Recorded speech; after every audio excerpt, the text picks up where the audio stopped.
কাজী নজরুল বিশ্ববিদ্যালয়ের generic third সেমের একটি গুরুত্বপূর্ণ কবিতা পাঠ্য আছে। সেই কবিতাটির নাম হলো আত্মবিলাপ। এই কবিতাটি মাইকেল মধুসূদন দত্তের লেখা। কবিতাটির আরেকটি নাম আছে, সেটি হলো আষাঢ় ছলনে ভুলি। অর্থাৎ যখন এই কবিতাটি পত্রিকায় বের হয়েছিল তখন এই কবিতাটির নাম ছিল আষাঢ় ছলনে ভুলি। সেই পত্রিকার নাম হলো তত্ত্ববোধিনী। আষাঢ় ছলনে ভুলি কবিতাটির নাম ছিল, পূর্ব নাম আষাঢ় ছলনে ভুলি।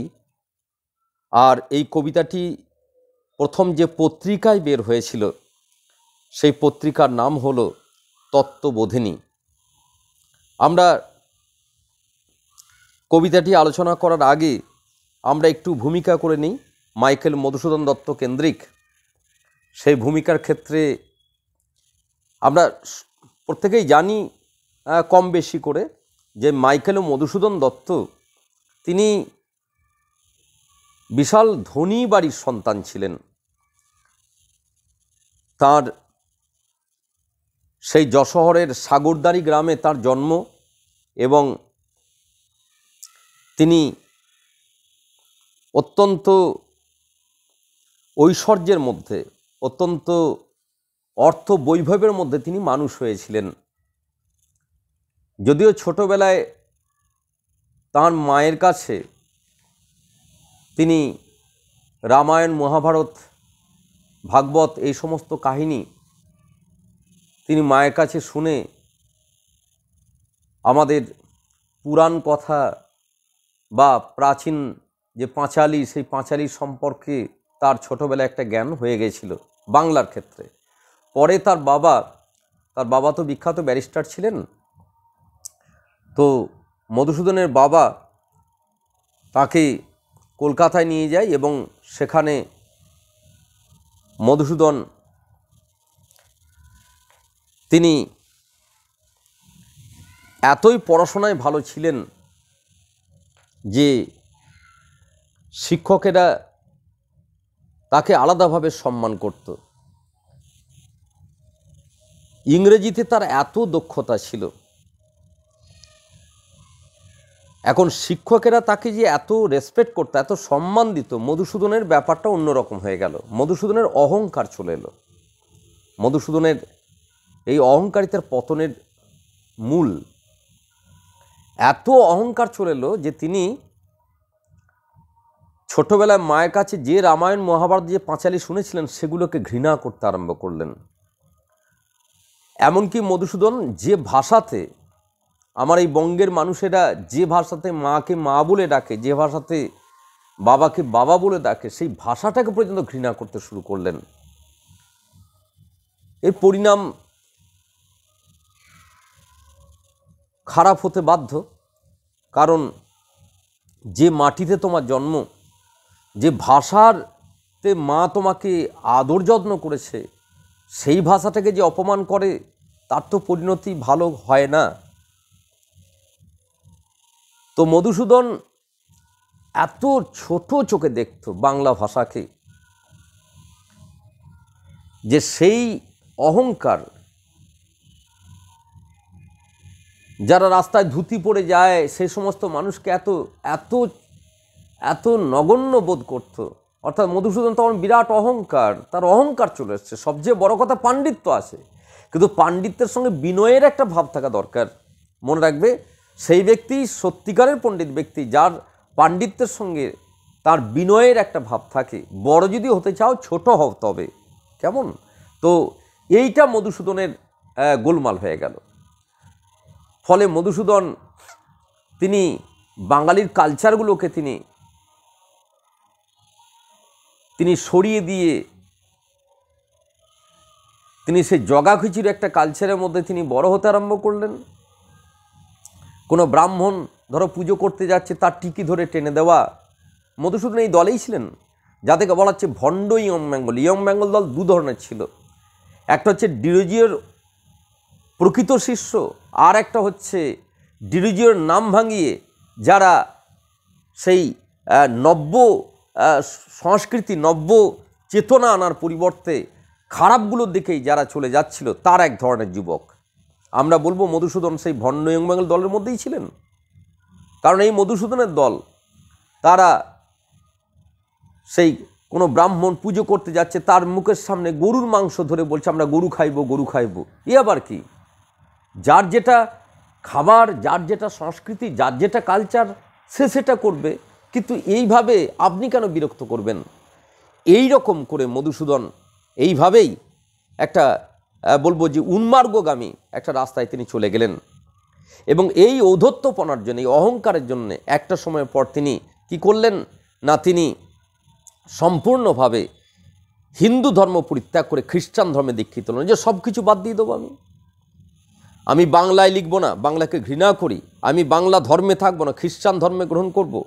ফলে তার ব্যক্তিগত জীবনে যা হয়,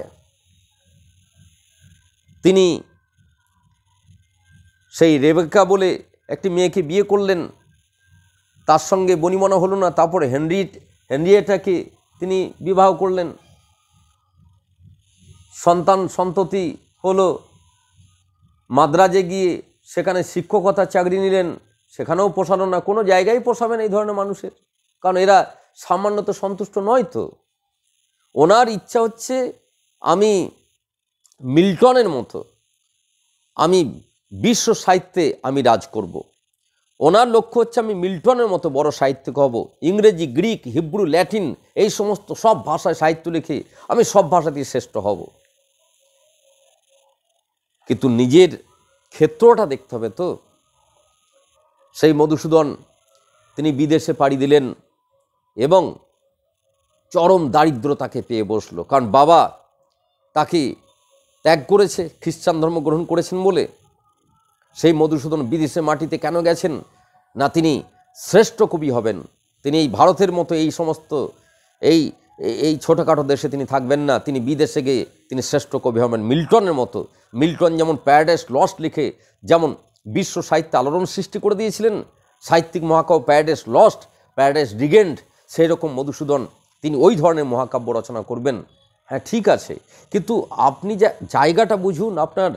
আপনার পকেটে টাকা নেই বেশি, আপনি চলে গেলেন লাফিয়ে বিদেশে, তারপর সন্তান স্ত্রী গিয়ে বিদেশে হাজির হলো, সেখানে ভালো করে সংসার চলে না, এদিকে কবি হিসেবে প্রতিষ্ঠা পাচ্ছেন না, ফলে একটা সময় চরম দারিদ্র পেয়ে বসলো। ঈশ্বরচন্দ্র বিদ্যাসাগরকে চিঠি লিখলেন, বিদ্যাসাগর টাকা পাঠাচ্ছেন তাই সংসার চলছে। জানো, তোমরা শুনলে অবাক হয়ে যাবে যে ছেলের জ্বর হয়েছে মধুসূদনের, সেই জ্বরের ওষুধ আনতে পারছেন না, টাকা নেই বলে বাড়ির পর্দাগুলো বিক্রি করতে হচ্ছে, জানলা দরজায় যে পর্দা থাকে সেই পর্দাগুলো বিক্রি করে ছেলের জন্য ওষুধ কিনে আনতে হচ্ছে। এইরকম অবস্থায় মধুসূদন পৌঁছে গেলেন। যে মধুসূদন একদিন এক সময় আজকে যে জুতো পরতেন কালকে সেটা পরতেন না, আজকে যে কোট পরতেন বা যে ব্লেজার পরতেন কালকে সেটা পরতেন না, আজকে যে ব্র্যান্ডের মদ খেতেন পরের দিন সেই ব্র্যান্ডের খেতেন না, এতটাই তার ঔদ্ধত্যপনা, এতটা অহংকার ছিল। তিনি রাঁধুনিকে যে রান্না করত তাকে তিনি বলতেন এখনই এই রান্না চাই, যদি করতো না সব কিছু উল্টিয়ে দিতেন। এইরকমই ঔদ্ধত্যপনা ছিলেন এই মধুসূদন। তাহলে এই মধুসূদন একটা সময় পর গিয়ে এই যে আমি যে এত নিন্দা করলাম মধুসূদনের, এই আমার থেকে অনেক বেশি নিন্দা করেছেন মধুসূদন নিজেই। অর্থাৎ আমি একটা কথা ভুল বলছি না, কারণ মধুসূদনের নিন্দা করেছেন যে এগুলো আমি কি করেছিলাম, আমি ঠিক করিনি। সবচেয়ে বড় কথা, আমি আমার মাতৃভূমিকে সবচেয়ে বড় কথা, আমি আমার মাতৃভাষাকে ঘৃণা করেছিলাম। এটা কত বড় অপরাধ আমার। সেই আত্মসমালোচনা থেকেই এসছে আত্মবিলাপ। আত্মবিলাপ মানে কি? আত্মবিলাপ মানে আমি এগুলো ঠিক করিনি, আমার এইগুলো করা উচিত ছিল, যেগুলো করা উচিত ছিল আন্তরিকভাবে সেগুলো না করে আমি ওই সমস্ত জিনিস করেছিলাম। এইটা যে ব্যক্তি ভুলটা বুঝতে পারে তারই তো আত্মবিলাপ হয়, তারই তো আত্ম অনুশোচনা হয়, তারই তো আত্মধিক্কার হয়, তারই তো অন্তর্দ্বন্দ্ব তৈরি হয়। আমরা মধুসূদনের সম্পূর্ণভাবে এটি ব্যক্তিগত কবিতা, তাই এটিকে বলা যেতে পারে গীতি কবিতা। গীতি কবিতায় হচ্ছে ব্যক্তি আমির, কবির ব্যক্তি আমির, তার যে চিন্তা ভাবনা, কবির ব্যক্তি আমির সম্পূর্ণ দুঃখ যন্ত্রণাকে কবি যখন ব্যক্ত করবেন তখন সেই ধরনের কবিতাকে বলা হয় গীতি কবিতা। তাহলে এই কবিতা মনে রাখবে, কোনো রকমভাবে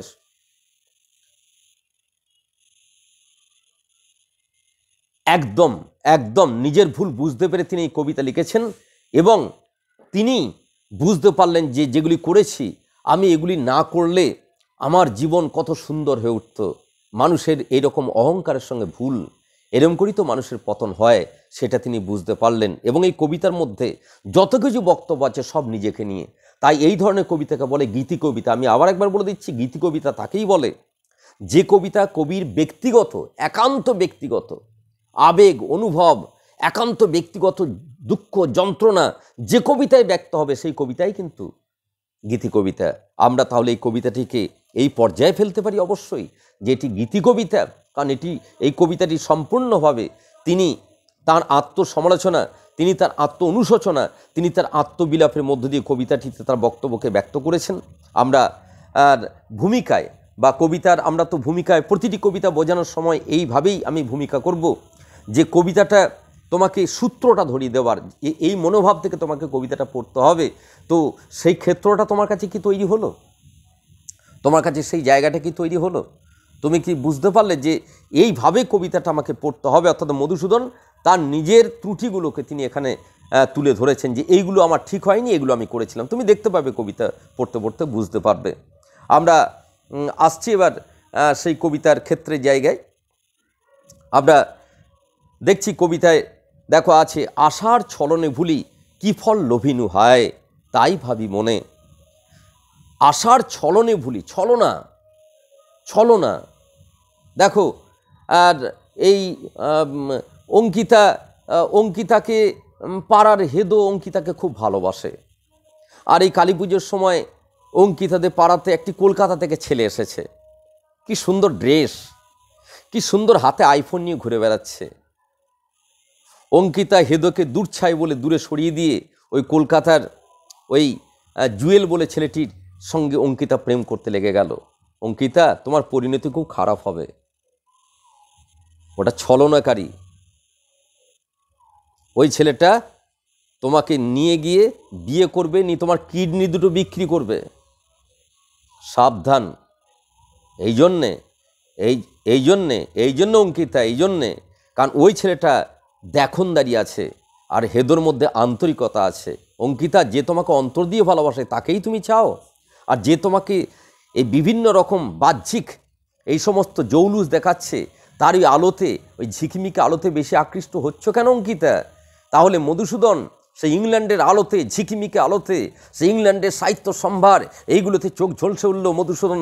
তিনি বিদেশে চলে গেলেন। কি পেলেন তিনি? অঙ্কিতা কি পেলে ওকে বিয়ে করে? হেদোকে বিয়ে করলে খড়ের চালা হলেও, খড়ের বাড়ি হলেও অঙ্কিতা শান্তি পেত তুমি। মধুসূদন আমার এই বাংলার বুকে থেকে তিনি সাহিত্য চর্চা করলে, ইংরেজি ভাষাকে অপমান করিনি আমরা যেটা বলতে চাইছি যে মাতৃভাষাকে অপমান, নিজের মাকে অপমান করে যে শাশুড়ি কিনে থাকে সে কি কখনো শান্তি পায় অঙ্কিতা? মধুসূদন তাই হলো না। শাশুড়ি জামাইকে একটা সময় পর বাসন মাজা করাবে, ঘরে ঝাঁট দেওয়া করাবে, তখন এই জামাই বুঝতে পারবে যে আমার মাই ভালো ছিল, আমার মা জীবনে এক কাপ চাও করায়নি, আমার মা আমাকে কত ভালোবাসতো। অঙ্কিতা, আমি কি বোঝাতে পারলাম? রিমা, আমি কি বোঝাতে পারলাম কথাগুলি? ছলনা কাকে বলে? ওই আশার ছলনে ভুলি কি ফল লোভিনু হায়, তাই ভাবি মনে। জীবন প্রবাহ বই কাল সিন্ধু পানে যায়, ফিরাবো কেমনে। জীবন প্রবাহ তো একটা সময় মৃত্যুর দিকে যাবেই, কিন্তু কি পেলাম আমি? আমার ওই ওই ওই ওই আলো দেখে, ওই ছলনাগুলোকে আমি আসল ভেবে, সেই মরুভূমি মরীচিকাকে যারা মরুদ্যান ভাবে, মরুভূমি মরীচিকাকে যারা জল ভাবে, তাদের কি হয়? তারা সেই মরীচিকার সেই চিকচাক, সেই ঝিকঝাক, সেই অভ্রের উপর বা বালির উপর সূর্যের আলো পড়া দেখে জল ভাবে, দৌড়ে যায়। দৌড়ে গিয়ে যখন দেখে বালিতে বালি, তখন তো তার তেষ্টায় তার কি হয়ে যায়, তার জীবন তার একদম অন্তিম পর্যায়ে পৌঁছে যায়। মধুসূদনের তাই হয়েছে। মধুসূদনের কাছে ওই ইউরোপ, ইংল্যান্ড এগুলো কি মরীচিকা, কিন্তু মধুসূদন ভেবেছে মরুদ্যান। তাহলে ছলনা হলো না তার সঙ্গে? তিনি নিজে ছলনার বশবর্তী হলেন না? তাকে নিজেকে জাজমেন্ট করতে হতো যে ওটা মরুদ্যান নয়, ওটা কিন্তু মরীচিকা। এটা নিজেকেই বুঝতে হবে। কেমন?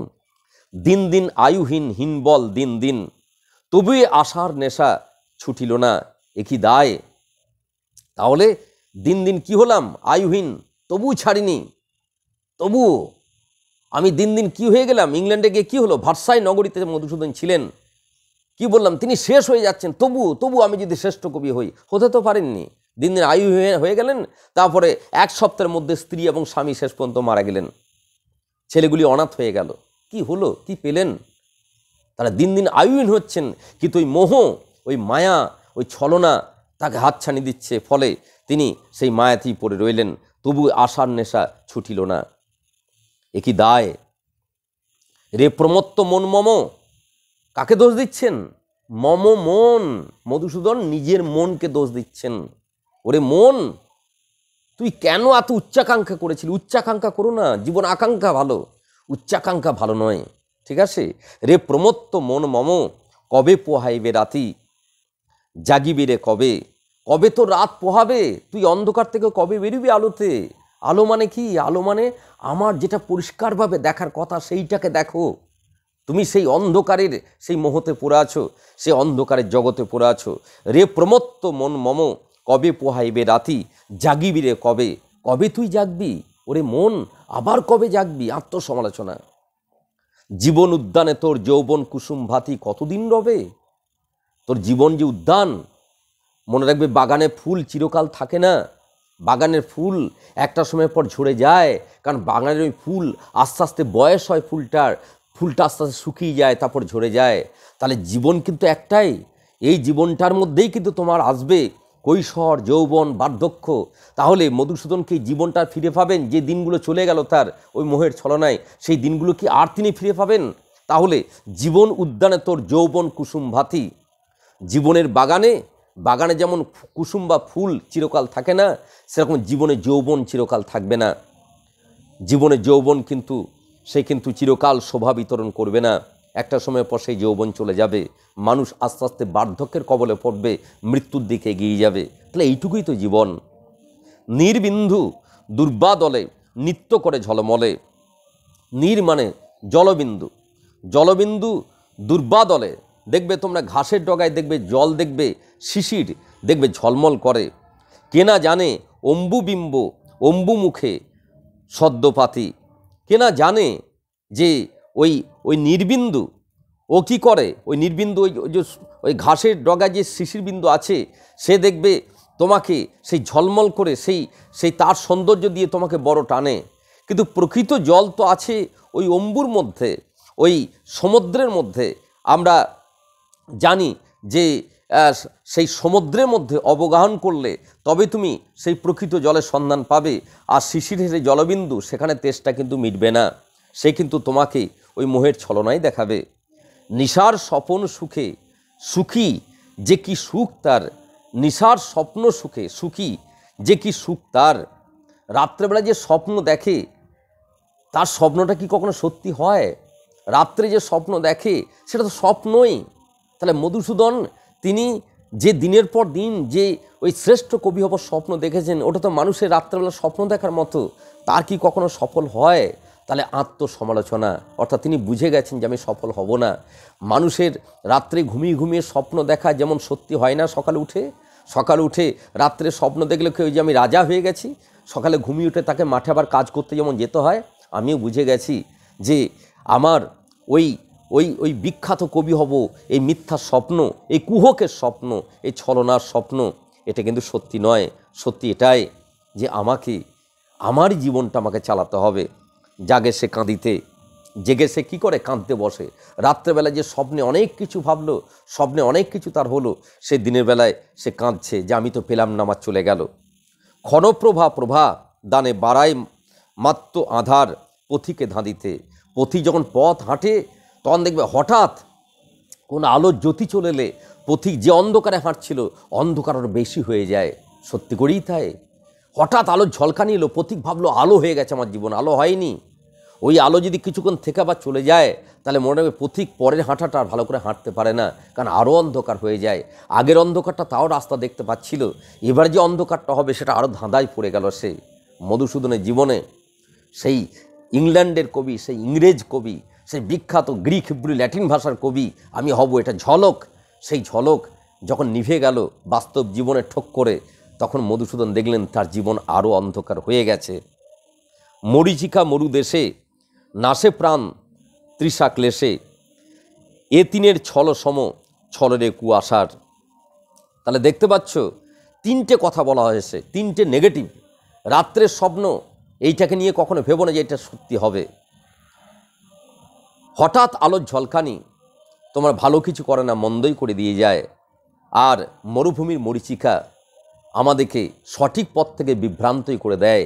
মধুসূদন বললেন যে তিনটের মতো আমার জীবন হয়েছে, অর্থাৎ আমি ওই রাত্রের স্বপ্ন দেখে যে মানুষ সত্যি করে ভাবে সেই লোকটা আমি, হঠাৎ আলোর ঝলকানি দেখে যে মানুষটা ভাবে যে আমি আলো পেয়ে গেছি, আলো পাইনি, আরও বেশি অন্ধকার হবে। আর মরুভূমিতে মরীচিকা দেখে যে মানুষ ভাবছে আমি জল পেয়ে গেছি, সে জল পায়নি প্রকৃতপক্ষে, সেই মুহূর্তে ভেবেছে জল পেয়েছি, কিন্তু প্রকৃতপক্ষে বাস্তব ক্ষেত্রে সে কিন্তু জল পায়নি। তাহলে তিনটে নেগেটিভ উপমান দিয়ে মধুসূদনের তার উচ্চাকাঙ্ক্ষাকে দেখানো হলো। প্রত্যেকের কাছে তিনটে ক্ষেত্র পরিষ্কার হয়েছে যে এই তিনের ছলনায় মতো আমার জীবন কুয়াশাতে পড়েছিল। আমি জীবনে যে আশা করেছিলাম সেগুলোতে এই তিনটের মতো ছলনাকারী, এই মরুভূমির মরীচিকার মতো, এই রাত্রির স্বপ্নের মতো, আর এই হঠাৎ আলোর ঝলকানির মতো। তোমাদের কাছে পরিষ্কার হলো তিনটে বিষয়। প্রেমের নিগড় গড়ি পড়িলি চরণে সাদে, কি ফল লোভিলি। প্রেমের নিগড় গড়ি, ওই ইংল্যান্ডকে তো প্রেম করনি, প্রেমের বেরি পড়েছে তুমি। তুমি ভাবলে যে আমার মা নয়, আমার শাশুড়ি শ্রেষ্ঠ। দেখবে কোনো কোনো ছেলের এরকম হয়, আমাদের সমাজে আছে, অনেক ছেলে আছে এরকম, যে এই মাটা আমার কেউ নয়, আর ওই শাশুড়িটা আমার। আরে মা ছোট থেকে মানুষ করেছে রে বাবা, সেই মাকে ফেলে দিয়ে শাশুড়ি শাশুড়ি তাকে মা বলছিস। শাশুড়িকে রেসপেক্ট করবে ঠিক আছে, কিন্তু তার থেকে অনেক বেশি তোমার কাছে আপনজন হচ্ছে তোমার নিজের মা। কারণ সে তোমার ছোটোবেলায় তোমার বিষ্ঠাগুলো পরিষ্কার করেছে, ছোটোবেলায় তুমি খেতে খেতে বমি করে দিতে, সেই বমিগুলো পরিষ্কার করেছে শাশুড়ি, এসছে পরিষ্কার করতে।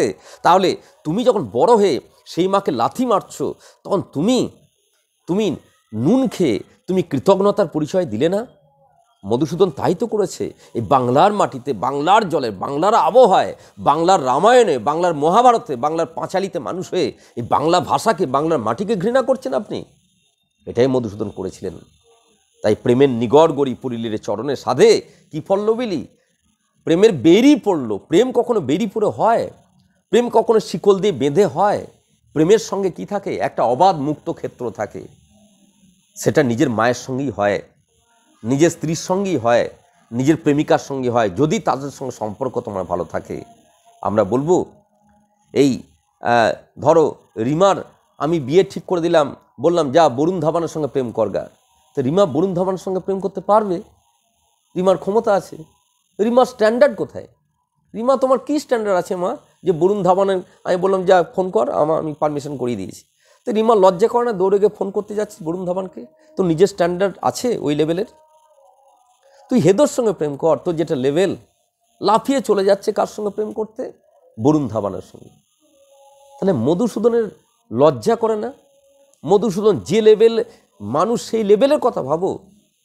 মিল্টন হচ্ছে হাই ফাই লেভেলের, মধুসূদন নিজেকেই ভাবছে আমিই মিল্টন। আরে মিল্টনের মতো যোগ্যতা তোমার আছে কিনা সেইটাকে দেখো। এখন আমি সাইকেল চালাতে যদি ভাবি আমি এরোপ্লেনটা চালিয়ে দেবো, তাহলে এরোপ্লেনে চালাতে গেলে হ্যাঁ আমি পারবো চালাতে, কিন্তু তার জন্য আমাকে পড়াশোনা করতে হবে, তার জন্য আমাকে এরোপ্লেন সেই পাইলটের কাছে শিখতে হবে, এইগুলো করতে হবে। আমি এখন প্রথম কথা সাইকেলটাকে প্রথম ভেঙে দিলাম, এইটা ভাঙা যাবে না। মধুসূদন সেইটাই করলেন, সাইকেলটাকে প্রথম ভেঙে দিলেন, ভেঙে বলছেন এবার আমি এরোপ্লেন চালানো শিখবো। এরোপ্লেন ওয়ালা তাকে পাত্তাই দিল না। তখন কী হয়ে গেলো? সাইকেলও ফিরে পাচ্ছেন না, এরোপ্লেনও ফেরেন না। জ্বলন্ত পাবক শিখা লোভে তুই কাল ফাঁদে উড়িয়া পড়িলি। জ্বলন্ত পাবক শিখা, দেখবে কোনো দেখবে পতঙ্গ গেয়ে দেখবে এত সুন্দর পরিবেশ রয়েছে, দেখবে পতঙ্গগুলো, দেখবে কোনো পতঙ্গ দেখতে পাও, দেখবে আগুন জ্বলছে, দেখবে এত সুন্দর বায়ুমণ্ডল রয়েছে, এত সুন্দর গাছপালা রয়েছে, এত সুন্দর প্রকৃতি রয়েছে, দেখবে সেই জায়গাগুলো, সেই ক্ষেত্রগুলোর মধ্যে বিচরণ না করে একদম টেনে দৌড় দিয়ে চলে এলো কোথায়? আগুনে ঝাঁপ দিতে। মধুসূদন সেটাই হয়েছে। এত ভারতবর্ষের সুন্দর পরিবেশ, এত নিজের মাতৃভাষা, এত সুন্দর সাহিত্য ক্ষেত্র, সেগুলোর মধ্যে বিচরণ না করে তিনি দৌড়ে চলে গেলেন ওই আগুনে ঝাঁপ দিতে। তার পরিণতি যেটা হয়, পুড়ে শেষ হয়ে গেলেন। পতঙ্গ যে রঙ্গে ধায় ধাইলি অবোধায়, অবোধ, ওরে অবোধ মন, বিয়াক্কেলে মন মধুসূদনের। আমরা বলবো মধুসূদনের অত্যন্ত বুদ্ধিমান হয়েও যদি কেউ বোকা হয় তাহলে সেটা মধুসূদন। না দেখিলি না শুনিলি এবেরে পরাণ কাঁদে। শুধু আবেগের বশবর্তী হয়ে, শুধু উচ্চাকাঙ্ক্ষার বশবর্তী হয়ে, শুধু নাম প্রতিষ্ঠা পাবে এই বশবর্তী হয়ে আন্তরিকতাকে তিনি দূরে পায়ে করে লাথি মেরে সরিয়ে দিয়ে তিনি চলে গেলেন কোথায় না সেই নাম যশ পাওয়ার জন্যে। আর শেষ পর্যন্ত তার মন কেঁদে উঠল। বাকি কি রাখিলি তুই বৃথা অর্থ অন্বেষণে, সে সাধ সাধিতে। শেষ পর্যন্ত কী হলো? আর্থিক দুরবস্থা পেয়ে বসলো। কি বাকি রাখলি? শেষ পর্যন্ত ওই অন্যের জন্যে, দুটো অন্ন জোগানোর জন্য বিদ্যাসাগরকে চিঠি লিখতে হচ্ছে যে আমাকে কিছু টাকা পাঠান, সংসার চলছে না। এই তো পরিণতি হলো। ক্ষতমাত্র হাত তোর মৃণাল কণ্টক গণে কমল তুলিতে। মৃণাল কণ্টক, সেই মৃণাল অর্থাৎ আমরা জানি যে পদ্মের মৃণাল হয়, সেই কাঁটাই পেলি কমল তুলতে গিয়ে, কমল পেলি না। কি সুন্দর কথা। মধুসূদন তুলতে গেল কমল, পেল কি? কাঁটা। সেই কাঁটার জ্বালায় মধুসূদন পেল, কমল কিন্তু পেল না। সেই ইংরেজি সাহিত্যে শ্রেষ্ঠ কবি হবার সেই বাসনায় মধুসূদন ভাষায় নগরী গেলেও মধুসূদনের কপালে সেই কমল কিন্তু জুটল না, কাঁটাই তার কপালে জুটল। নারিলি হরিতে মণি দংশিল কেবল ফণি, এ বিষম বিষ জ্বালা ভুলিবি মন কেমনে। সেই মণি তুই পেলি না, পেলি কি? ফণির দংশন। সে মূল্যবান মণি মধুসূদনের কপালে জুটল না, শুধু ফণির দংশন। আর্থিক দুরবস্থা, নাম না পাওয়ার বা প্রতিষ্ঠিত না হওয়ার হীনমন্যতা, আমরা বলবো এগুলোই তো ফণি তাকে দংশন করলো। যশলাভ লোভে আয়ু কত যে ব্যয়লি হায়। যশলাভ, আমার নাম হবে, নামডাক হবে, আমি মাইকেল মধুসূদন হব। মাইকেল মাইকেল আমি ওই সাগরদারি গ্রামে মধুসূদন দত্ত নই, মাইকেল মধুসূদন। দত্তটা বাদ দিয়ে দাও, মাইকেল মধুসূদন বলো আমাকে। কি হলো? এত নাম, এত যশ পাওয়ার লোভ, শেষে আয়ুটাই শেষ হলো, আর কিছুই হয়নি। কবতা কাহারে সুগন্ধ কুসুম গন্ধে অন্ধকীর যথাধায় কাটিতে তাহারে।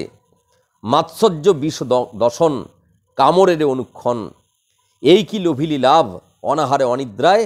তাহলে সেই সুন্দর ফুলটাকে দেখবে কীট কাটতে যায়, সেই কীট সুন্দর ফুলটাকে সে কামড়ে সে শেষ করে দেয়। মধুসূদন তার সুন্দর জীবনটাকে মধুসূদনই কীট হয়ে কি করলো? শেষ করে দিল। এই কীট তো মধুসূদন, এই সুন্দর জীবন কার? মধুসূদনেরই।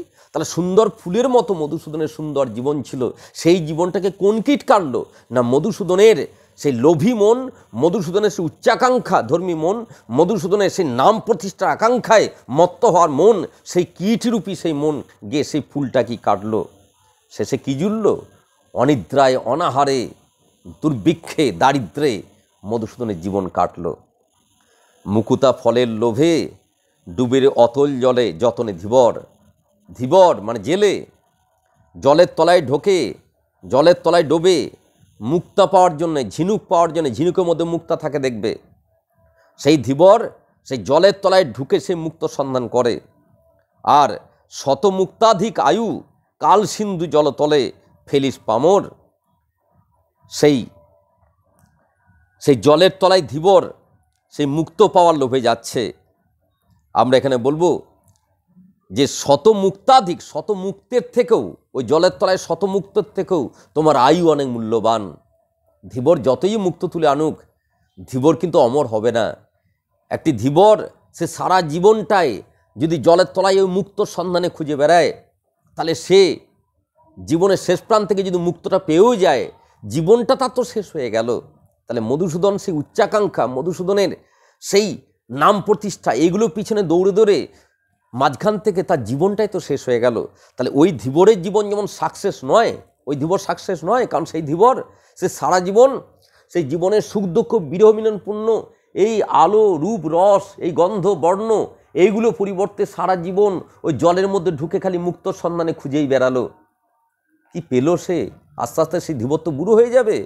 তাহলে জীবনটা তো তার তো প্রতিদিন, আজকে যেমন আজকে এখন যদি 12টা বাজে, 12টা 30 বাজে, তাহলে এর আগে একটু আগে 12টা বাজছিল, তাহলে 30 মিনিট তুমি তো মৃত্যুর দিকে এগিয়ে যাচ্ছ। 30 মিনিট তো মৃত্যুর দিকে এগিয়ে গেলে তুমি। আজকে যদি রাত্রে কালী পুজো হয়, তাহলে আগামী বছর যে কালী পুজো হবে, সেই কালী পুজো যখন তুমি রাত্রি যাপন করবে সেই কালী পুজোয়, তাহলে মনে রাখবে 1 বছর তুমি কি হলে, তুমি কিন্তু মৃত্যুর দিকে এগিয়ে গেলে। আমরা কি এতটা ভাবি? আমরা ভাবি না। যারা ভাবি না তারা জীবনকে বেশি মূল্য দিই না। আমাদের প্রতিটা ক্ষণের এই জীবনের আমাদের রূপ রস গন্ধ নিয়ে যেতে হবে। ওই ধীবরের মতো জলের তলায় মুক্ত সন্ধানে কাটালে হবে না। আর মধুসূদনের মতো শুধু নাম, শুধু নাম। ঘাসের ওপর একটা পতঙ্গ বসে আছে, দেখার চোখ নিয়ে দেখো, দেখো। বালকেরা খেলা করছে, দেখো, প্রাণ ভরে দেখো। জীবন তো এরই নাম। আকাশে মেঘ উড়ে যাচ্ছে, দেখো, দেখো। ফিরি দিবি হারাধন, কে তোরে অবোধ মন, কে ফিরে দেবে? যে জীবনটা চলে গেছে, যে ধন চলে গেল, যে মূল্যবান জীবন চলে গেল, সেই জীবন কি কেউ আর ফিরে দেবে মধুসূদনকে? হায় রে, ভুলিবি কত আশার কুহক ছলে। এই আশার কুহকের ছলনায় এই জীবনকে ভুলে থেকে কিভাবে জীবনটাকে শেষ করলি রে? কাকে বলছেন মধুসূদন? কাউকেই না। নিজের অন্তরের সমালোচনা করে তিনি চিহ্নিত করে দিচ্ছেন আমি কি ভুলটাই করেছি। আর আমরা এই কবিতা পড়ে আমরা যেন অনুভব করি, আমরা যেন মধুসূদনের মতো ভুল না করি, আমরা যেন মধুসূদনের মতো অহংকারী না হয়ে যায়, আমরা যেন মধুসূদনের মতো উচ্চাকাঙ্ক্ষী না হয়ে যায়। আমি হেদকেই বিয়ে করব, আমি বরুণ ধাবানকে বিয়ে করব না। তোমাকে একটা প্রশ্ন করছি, রিমা ধরো বা জয়াতি ধরো, তোমার বাবা বলল যে বিয়ের একটা সম্বন্ধ নিয়ে এসেছি, একজন হাইফাই মিশন হসপিটালের ডাক্তারের সঙ্গে তোর বিয়ের সম্বন্ধ হয়েছে। রিমা তুমি প্রথমে বলে বিয়ে করবো না আমি। মিশন হসপিটালের হাইফাই ডাক্তার, তার সঙ্গে বিয়ের সম্বন্ধ হচ্ছে। রিমা তার সঙ্গে কথা বলতে পারবে তুমি? তার সঙ্গে তোমার কথা বলার ক্ষেত্রটা আসবে জীবনে? কাকে বিয়ে করতে যাচ্ছ তুমি? তাহলে মনে রাখবে, আমি যেমন, আমি সেই ক্ষেত্রটা আমাকেই বানাতে হবে। রিমা লাফিয়ে মিশন হসপিটাল ডাক্তারকে বিয়ে করে নিল, কি হবে? রিমা জীবনে কি পেল? না, রিমা 5 জনকে বলবে আমি ডাক্তারের সঙ্গে বিয়ে হয়েছে, কিন্তু রিমা কি পেল? রিমা তার সঙ্গে কথা বলতে পারবে? রিমা তার সঙ্গে কথা বলার স্ট্যান্ডার্ড আছে তোমার? তুমি তার সঙ্গে গল্প করতে পারবে? তুমি জানো কিডনির কি ফাংশন, তুমি জানো হার্টের কি ফাংশন, ও সব জানে। তাহলে রিমা তুমি যে লেভেলের, সেই লেভেলের মানুষ নিয়ে থাকো, তাহলে দেখবে হৃদয়টা বিকশিত হচ্ছে। ওই লোক দেখানির থেকে হৃদয়টাই বড় কথা আমাদের। আমি কবিতাটা প্রত্যেকের কাছে কি বোঝাতে পারলাম?